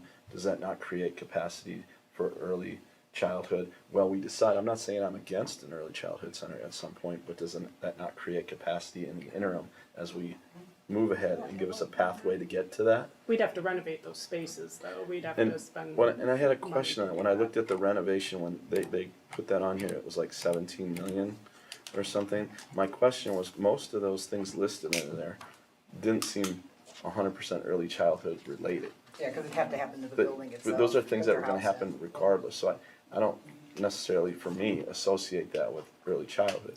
I'm for early childhood, I've said it forever, but we have to have a realistic stepping stone path to get to this 20, we're not gonna go to 20 sections tomorrow. And I don't think we should make that decision, I'm not ready to make that decision today, cause I'd like to see us grow and do it well and move on, and if doing what we need to do with Perry creates space to do that the other places, and we, absorb the costs, which I don't believe to be near that, to make those good for it, which we should do, and our teachers that teach early childhood deserve that. That to me is a plan that makes sense and will lead me to a place where I wanna build an early childhood center. And to add on to Tom's point, even if you build an early childhood center, which I do want to expand the program, if there was an alternative site, another capacity piece in relation to that is now what are we doing with all these vacant classrooms in Exactly. Washington and Cal? That's what I'm saying. And that doesn't make good sense either. A separate point from outside of that, like with tier 3 and 4A, as Carl had mentioned, if we're finding temporary house or places for staff and families for a year, there is a risk that those families and staff are not gonna wanna come back, right? And so that's another factor in relation to that too, that might put in like admin transfers, or staff have built bonds with a different team and don't wanna come back, so there is a risk with those options in the temporary displacement. Yeah, and I do agree, I think we did that with Perry anyway. I think we spent last spring treating Perry like we did. I think we did that already in a way, but I also think that I was at a school district where we built an elementary school, and 5 years after they built it, they condemned it. They condemned most of the elementary building, except the portion I went to school in. And, 30 years before, 20 something, whatever, it doesn't matter. A lot of years before that.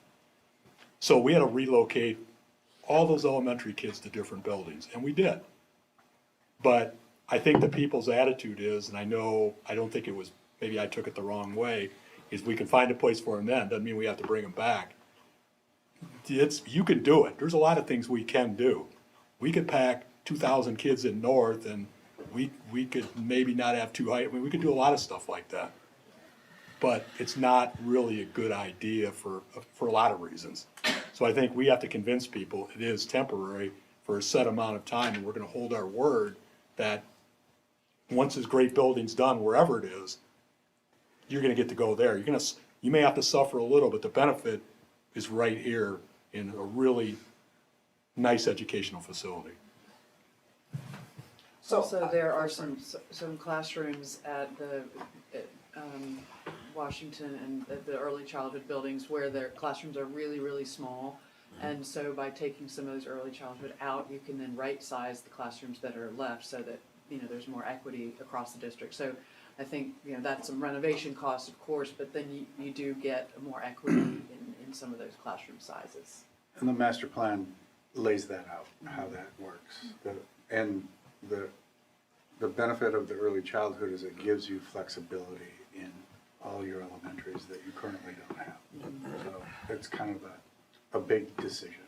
Yeah, and I'm not concerned, I mean, we expanded, how many classrooms did we add this year of early childhood approximately? Joy, how many? I'm sorry, I'm just throwing in. I'd say we added probably 5, we doubled the enrollment. Okay, so we doubled the enrollment this year. It was fine. It is not, splitting the atom to add more classrooms of the same thing we're doing. I don't think it needs to be rolled out where we add a classroom here and then a couple of years we add an early childhood classroom there. Like building a new EC center, we can do that all at once. I'm not really interested in just adding a classroom here at Caledonia and a classroom there at Washington. If we're gonna expand early childhood, I would like to commit to expanding it. We got a couple of good emails today from some teachers that talked about the benefits of early childhood and expanding early childhood, and that's a huge priority for me. I don't want to spend money renovating more classrooms at Caledonia and Washington to be kind of lackluster EC classrooms, and where those schools don't have the outdoor play space that they need for EC, they don't have the indoor play space that they need for EC. I don't want to spend money on that. It just makes sense to me to look at the early childhood center, to figure out what we can do for Perry that won't cause, I'd be furious if my kid was uprooted for a year to a random school. They wouldn't be with their friends, they wouldn't be with the teachers they know, and then they're gonna be shuttled back into Perry. I'm not interested in an option that does that for me. Since we're keeping Perry open, it's 4B. And then as far as Everest goes, there's not a huge difference in costs if we want to expand Everest, whether we do it here at central office or whether we do it at one of the 2 high schools. I'd be inclined to do it here because then you still have flexibility at the high schools with that space, but But if we use the It's space not for early totally childhood, we won't have that space for, so it's sort of. what space for early childhood? If we use the The site. space here on site at central office for that, for early childhood. No, they both fit. I think the other conundrum we have too is, it's nice to talk about this stuff in theory. I think it's a great discussion. I'm not debating that at all. But we also have to look at the monetary concerns too, that you know, if we wanna bond $80 million, wait till those people you think people are mad about their tax bills now? And we haven't paid off North yet, I mean, I'm not that it's not gonna happen eventually, but we kicked the can down the road a lot for that stuff, so people didn't get mad the last time, and we remortgaged our remortgage for a lot of years to try and not make people mad. And it's easy to talk about spending money until you have to do it. And it's the same discussion I made with Esser is, we cut $11 million and then we keep adding stuff back, and we think we don't compare it to what we cut because we just kind of forgot about that now. And I think that's why I want the Perry thing, I think it needs to be at the forefront, because we promised we would do that. At least I think we did. And I think we need to do that first and figure out what we're gonna do with that. Then we can have the discussions on other stuff once we've decided what to, because that's the most urgent question, I think, is what are we gonna do with Perry?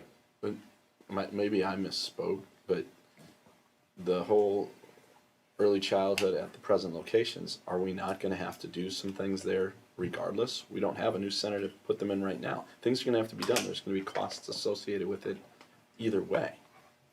Isn't there? Well, and I think that's what you were saying, like, don't invest in that if you're wanting to do this. But if But we we're gonna pull have to EC some either way.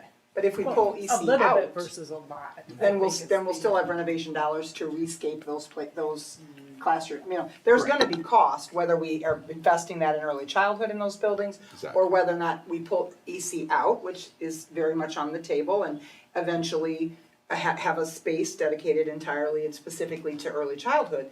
There's gonna be a renovation cost to those classrooms that are currently being used as early childhood. For those classrooms. So early, the for those, cost is the cost, I mean, whether it's more beneficial to our student population, obviously, is gonna be I think the question the board wrestles with, to say, okay, well, do we spend money to renovate and still not have exactly what we need? You know, maybe not, right, and maybe that pushes more toward the early childhood, you know, location, building, space, if you will, but there's still a cost to Because the, what is the you know, to the short-term renovation. expansion plan for EC?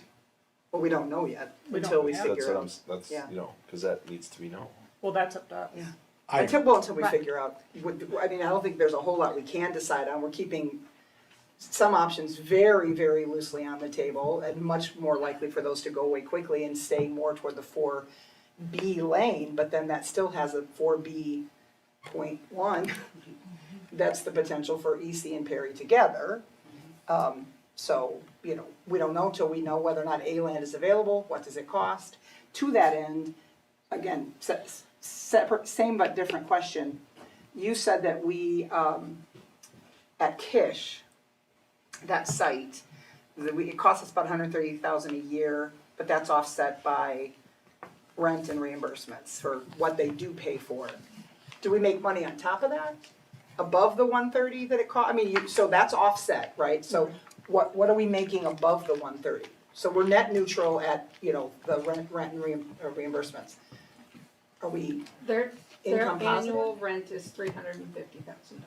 Okay. So that has allowed us to do, like we're doing, their well tag, they're still on well and steam. So those are things that are maintenance to the building that they're not necessarily reimbursing us. So those costs are coming off the rent. So you can't just take $350 minus the $130 that we're paying in operating costs and get, that's what we're making. We're not making profit, but it is not cost prohibitive to us in maintaining, but that's keeping the lights on and what's Status quo, going. It's that investment that And we would need to do things there. Yes. So do we have any idea for, and again, maybe not yet, does the current tenant aware that it's potential, that it's on the table to Yes, potentially sell? when we renewed the lease last time, they knew that we were having the discussions on whether it was going to be renewed and if we were going to be looking at selling the building. They would like to know when we're going to make that option. We made an assurance that we would give them at least, you know, as much time as we could, preferably a full year, to know that we are going to go down this route. Their current lease ends in July of 2026, so there is time for them to be planning to decide if they want to own it. That has been a discussion for them. and they are aware that we're coming in and having the building appraised. We have contacted them and said we're going to have someone coming in, they wanna do an inspection of the outside, inside, and they did participate in our total needs assessment where we were assessing the entire building. So we have been very upfront with them on what the conversations are happening and what will hopefully transpire with decisions. They are very interested in what those decisions are so that they can start looking. They are owned by SESI, SCSI, and they have said quite honestly that they're not in the land or building ownership either, so it would be up, but they do like the location and they do like that they are serving not just Belvedere, they have a good base of students, so it is not outside of their realm to consider purchasing the building, but they are usually not in the business of owning their properties either. So they have a management company that does their land. I think that circles me back to the Perry thing, is that we got 200 grand plus to spend on Kish and still be even for the most part, which was better off than we are on most schools in the district. Yet, we still haven't, I mean, I still think Perry has to be the priority. I mean, we can worry Yeah, about I Kish, don't we disagree. can worry about Kish later. I just We're was making- wondering, I didn't know how long, so Yeah, I know. I'm sorry to No, interrupt you, Matt, sorry. No, I mean, we're making money there, which we're not. I mean, I think the people at Perry would be interested to know if we've really been spending 200 grand plus there, and we haven't spent anywhere near that on Perry, probably in the last 5 years, total. That we did it on Kish, and we don't even have kids there. We do in a way, but in an indirect way. But again, whether we talk about early childhood, whether we talk about Everest or whatever, I still think our main focus needs to be Perry. Because we already said we were gonna do that. This other stuff is just in discussion. I mean, I got a couple of phone calls today arguing the virtues of early childhood, doing it a different way. They both, I mean, there's valid arguments on a lot of sides there. We can have that discussion and decide that soon, probably. But again, I still think we need to focus on Perry. I don't think anyone disagrees with you. I think we all agree with that. So, And I let don't me, think we can oh, come to go a ahead. determination until we know more of the land situation. the land situation is definitely, I think, an important piece of the puzzle. So I'm just gonna try to summarize some of what I'm hearing, to see if I am understanding what maybe we're gonna prep for next time.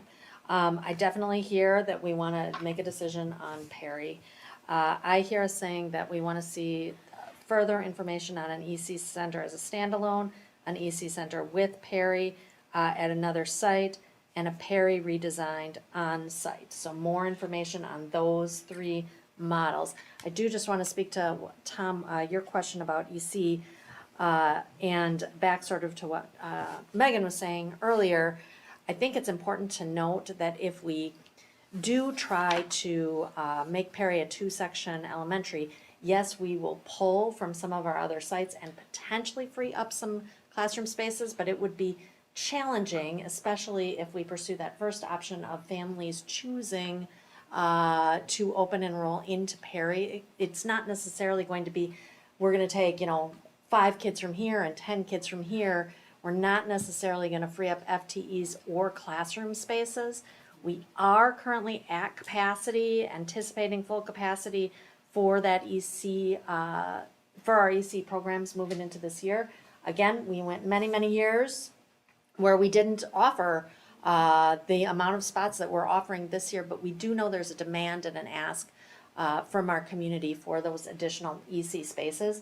I think it's very reasonable to say, let's figure out this Perry piece, but I think we also probably need to make a decision one way or another on what the future of early childhood is gonna be. And that is, again, as Tom, you pointed out very accurately, an impact on what's happening at some of our other sites.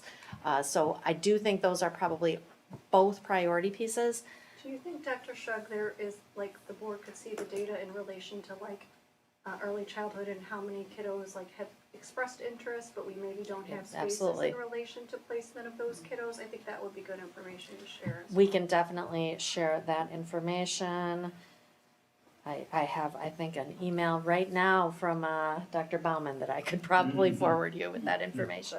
And then with respect to the financing piece of all of this, I think I remember a slide somewhere back in the Perry discussions that told us that we're not going to be able to really do any of this without issuing debt, borrowing money. Yes. That's accurate, okay. So regardless of whether we choose 4A, 4B, EC, we're gonna be issuing debt. And it's true that the North debt's not paid off yet. I take a little exception to the notion that the board kicked the can down the road on that debt. We did bond refinancing to refinance at lower rates, which saved everyone money, but did stretch those payments out longer. I think it's time probably to have some more detailed conversation. We had the overview, the kind of 6,000 foot view, and that was good. But I think now that we are sort of coalescing around the fact that this is going to be a substantial financial decision, and that we are going to have to issue debt really to do any of it, we need to start talking about what those options look like. Because yes, our citizens are going to be very interested in that portion of this. I think that's a perfect opportunity to do that. I'm sure that Ann Noble would be more than happy to come back again and speak through that at the more finite. We needed to kind of get some guidance on what we were looking at. There are, just to kind of high level recap again, there are lots of options of where we can issue debt where we don't necessarily have to go to referendum. But there is debt options where you do have to go to referendum. Now, I do want to specify out so everybody hears, just because we don't have to go to referendum does not mean it doesn't have a tax impact to our citizens. So although you can issue debt without referendum, you are still impacting them. And so looking at our sales tax revenue, what we've been able to abate, we do have one more potential rebonding coming up with that last group that Ann had talked about briefly at that one. So I think it would be a great opportunity to probably have a special meeting or something where we just kind of focused on that, so that you can have those questions and kind of dig into it. I do think it's a little robust and can get a little much to try to understand if you try to put it into a regular board meeting. Yeah, So that's a good idea. she would be probably more than happy to come in if we could find some time for her to spend some time with us. We can definitely do that. Do we want to, at this time, hold on secure entry and clinic and really focus on, I think the bulk of what our conversations have been around Carrie and early childhood, and try to make those decisions, and then look to clinic and secure entrances and the other components here that we have to consider? Does that seem like the I would- direction the board wants to go? I would love to throw Everest in there. Like to keep It's- Everest in there? I think it's a low cost, high impact. But before we get there, can I add to your list of questions that you said you were gonna, because we talked about it and you may have written it down, but to find out about all the buildable land we have in the Yes. district. I mean, I know it was my question, but I do think it had some merit, so I think I'd like to see you keep it on the priority list of things for the next meeting. I think secure entrances was the one thing we agreed on before we even Yeah. agreed on Perry, so I always think safety comes first, like, I don't think you can ignore that, and then we have a situation that then, I So don't know. that was always gonna be on the table for all of us, I think, That was kind of what we were first, thinking. yeah. So, So I we think will- it's still gotta be on the table. But it- Yeah. So Because we I think will- we all agreed on that one. We will keep those two pieces that in there, yeah, go ahead, Didn't we Tom. do, like, where are we? Because they were gonna reposition, remember, cameras and all those things that we talked about. Where is that all done? Those portions of that? So right now, we have applied for the COPS grant that will expand our access control, which will allow us to put the fobbed entrances, secure access control on every door in the district. So that is, we're waiting for funding for that side. Okay. I know that technology and facilities were working on our current cameras and making sure they're positioned in their best location. I don't know that we had added additional, I think since I've been here, there was probably 3 additional cameras added as far as that, what we've added to it. But that is in the needs assessment to look at that side. But we are waiting, we applied for almost $600,000 in grant funding for access control. We had already planned on making that part of our priority for next year's projects. If we don't get the grant, can we invest in doing that access control, which gives us, and I hate to say it this way, it gives us the minimal necessary for a secured entrance. You're at least controlling people coming in and coming out. So it gives us that first layer. And we can continue to look at it, because I did hear from the board and from our community that those security is the biggest concern, and that's our top priority here. So that's why we took that grant application, and we've continued to move forward with that. Did I kind of answer that question? I know we had been green-lighted some of it, I just didn't know where we were with those items. I think the other thing too we gotta keep in mind is when we talk about borrowing and not going to referendum, there's a reason they call that a backdoor referendum. Yeah. They do that for a reason. In terms of borrowing, I didn't make want anybody to take exception about it, but if we weren't kicking the can down the road, we wouldn't have extended the term.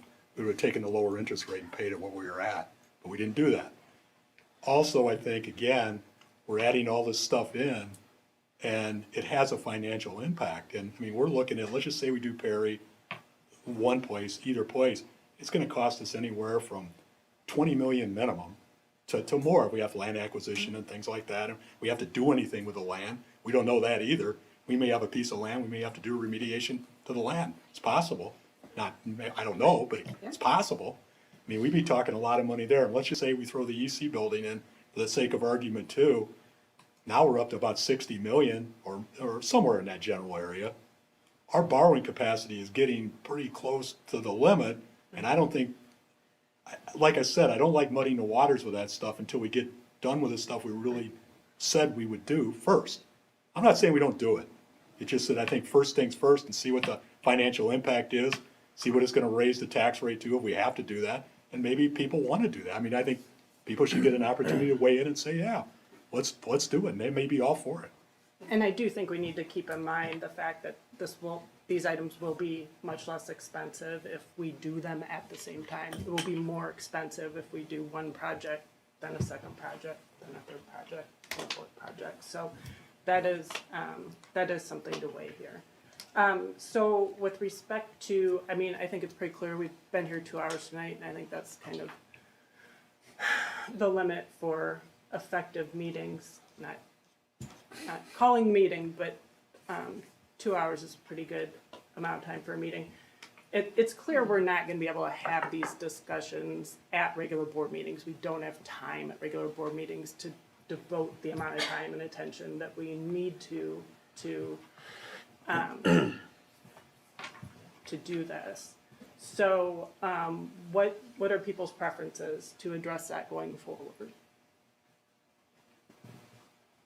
I'd just like to close the loop on what you were talking about the things you're gonna take away to do. We're not spending a great deal, I mean, I would just be saying I wouldn't want district employees or outside entities for whose time and services we pay to do a lot about additional information beyond Perry and EC and land acquisition. I think, I'm all for Everest too, but I think if we keep our focus narrow, we have a better idea. Like, maybe Everest is next, maybe we decide whether or not we think Everest is next, but spending a lot of time to get a lot more information on Everest, to me, feels like it's diluting people and putting even more on their plates to evaluate and put together. And I'm not saying it shouldn't come next, but I'd really like to see us be able to, I don't kind of need settle here. more information on Everest at this point. I just wanna kinda keep it on the list. Yeah, I think they get overlooked a lot. I Yeah. think we have big discussions and then we don't talk about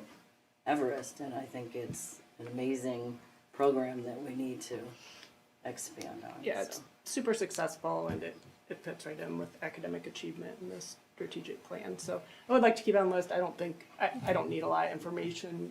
You gave us the sort of cost options with respect to adding on to CO or doing it at the high schools, and it can kind of just percolate there for now. And again, it's just an option to keep on the table to further consider, or not. Yeah. It just, Well, I don't think any of the other options we've taken off the table, right? Everything else in all of the questions, I mean, nothing's come off the table. Where to put things, and just maybe made a punch list tonight of a few things to do first.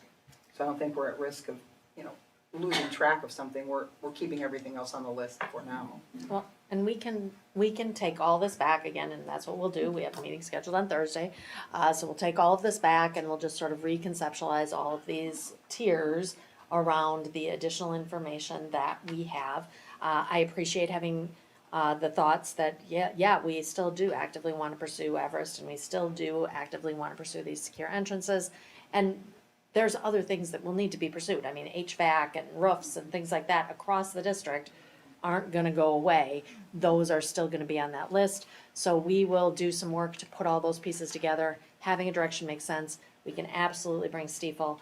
And I know, Ms. Mavel, you are looking for how and when are we going to have those next discussions? And I think that would be really helpful to all of us to know. How would we like to coordinate that? If we, where it says reform the facility and long range, that would be, the existing committee members and then just adding the whole entire board? Is that what that would be? Would there be opportunity for others to sit on that? I personally see that as a little unwieldy for this sort of thing. I would prefer to keep facilities and long range separate. The board's shown that they want to be very involved in this process, they want to direct this process, and I think that's probably what we should do going forward.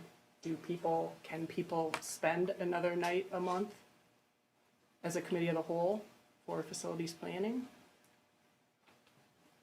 Isn't that already what we're looking I at was with saying, the I thought proposed you already, calendar, I right? thought you already Where said that we were doing it it. could be an expulsion plus that Right. if needed, but we'd have that placeholder all the time. Are people Yeah. willing to do that? Can we choose a night? Have we? We We do some have it. proposed Right. dates. Are Matt those said when he dates- couldn't come, and then we Mondays made don't some work revisions. for Can't me. come Yeah, first. all I can't do said was another Mondays. Monday, is what We I'm saying. moved it from Mondays here. I can pull up the dates that we selected for the regular board meeting here. It just isn't published yet. But hold on, let me The just regular board see. meeting on Mondays is fine, but the other one should be a different. It is proposed for a different date, and it's under board discussion for our meeting on Monday night. Let's see, That's what I thought. the first Thursday. Thank you, and I should have started with you. So, yes, August, we don't have a meeting scheduled. July, we have this meeting scheduled. Moving forward, the first Thursday of the month. Yes, the first Thursday of the month, and then there's 2 months where we went to the second Thursday of the month. So if that works, we can discuss that more on Monday night to confirm it, but that's what we have outlined for Monday night's discussion.